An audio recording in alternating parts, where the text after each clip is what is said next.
And now, it's time for another Dice Tower review with Tom Vasel. Hey folks, let's take a look today at Cthulhu in the House. It does sound, Cthulhu in the house.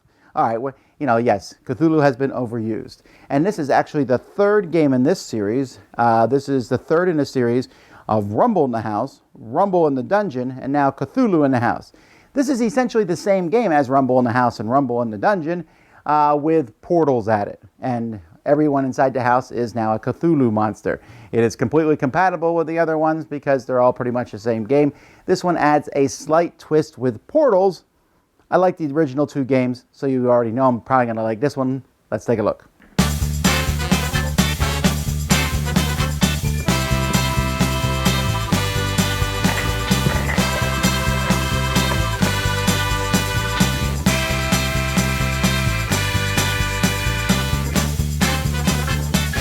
At the beginning of the game, you're going to build a house. The house has two-sided tiles that show various, actually kind of horrific things on them. It doesn't really matter what's on a tile. The tile's a tile, and you just attach them together with rooms, somehow forming some sort of way to get from one room to the next. And so you can do whatever you want. In each room, you're going to put a random character. And these characters are the evil elder ones, but since they're drawn by John Kovalik, they're going to be cutesy little monsters. Each player is going to take two chips that match the monsters. So these monsters is Great Evil Worm and, is that Azeroth? I don't know who anybody is, actually. These are my two characters. And so you'll have these characters secretly. Each player also will have a token to show what color they are. And on your turn, you have two options. One is moving a character. You can only move a character if they are alone in a room, but you can move them from one room to an adjacent room. If you move them and there is a portal, because you're going to place 3 random portals on the board, the portal goes with them. You can also, if there are one or more characters in the room, you can decide that there was a fight and one of them lost. So I can say this guy died, and I'll put him out here, essentially to show that he died, and as characters are slowly removed from the game, I'll be adding them to here because at the end of the game, whoever has died last is going to get more points. Now, if you kill someone in a room where there's a portal, you'll reveal the portal. If it shows this type of portal, you can move anywhere on the board. You'll take the portal with you, but not necessarily this portal. You'll shuffle it with the leftover portals on the side of the board and put a new one there. You might even have multiple portals. If you show this portal here, the Abyss, in that case, the person who died actually doesn't die. Someone else in the room has to die instead. So there's always that chance. So this is going to keep going. You're going to keep going until everyone has been taken out, except for one person, and that person is the winner.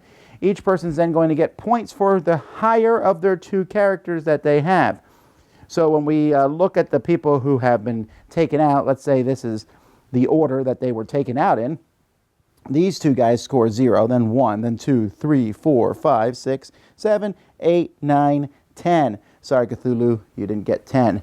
And then each person will score those points on a scoreboard, and then you can start another round with setting up the board again, putting characters out, and you're going to just keep doing that until you've fought 3 times. 3 rumbles. At the end of 3 rumbles, whoever has the most points is the winner of the game. Not much else to say here. Yes, it's Cthulhu. Yes, it's horrific. But in this game, not really horrific. Silly, little cartoony artwork.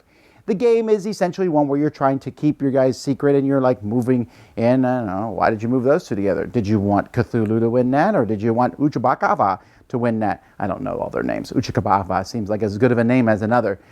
And so you're having them kill each other and slowly be removed from the house. And really, though, the game is a lot of luck, right? You just move in and someone else kills one of your two characters, and then someone else kills another one of your characters, and you're pretty much not getting many points that round. Sure, you're going to be all sneaky, and the portals do change things up, because if there's a portal in a room, you're like, I don't know, I'm going to pick this one to die, and then hope that the portal is an Abyss portal, which means then the other one will die instead. So that's kind of an intriguing thing. I like the portals a lot, because they add some uncertainty, and you might move a character into a room with a portal, and I'm like, well, why are you doing that? Are you trying to protect that character?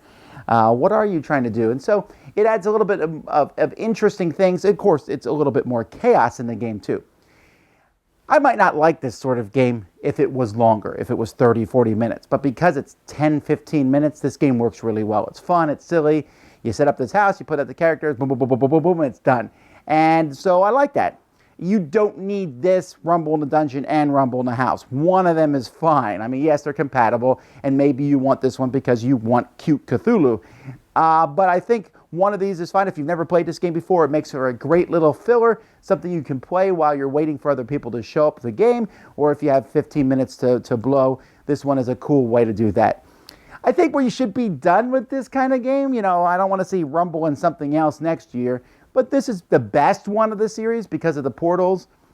Although I would rather play with the other characters than the Cthulhu characters because, Cthulhu is starting to wear on me, but still, that is what Cthulhu in the House is.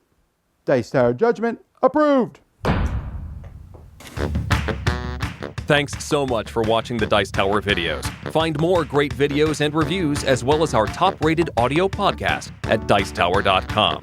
You can also find other great shows at Dicetowernetwork.com. I'm Eric Summerer, and you've been watching The Dice Tower. The Dice Tower is sponsored by Cool Stuff Inc., where you can find great games for great prices. Cool stuff in stock. Check them out at CoolStuffInc.com. Shut the door.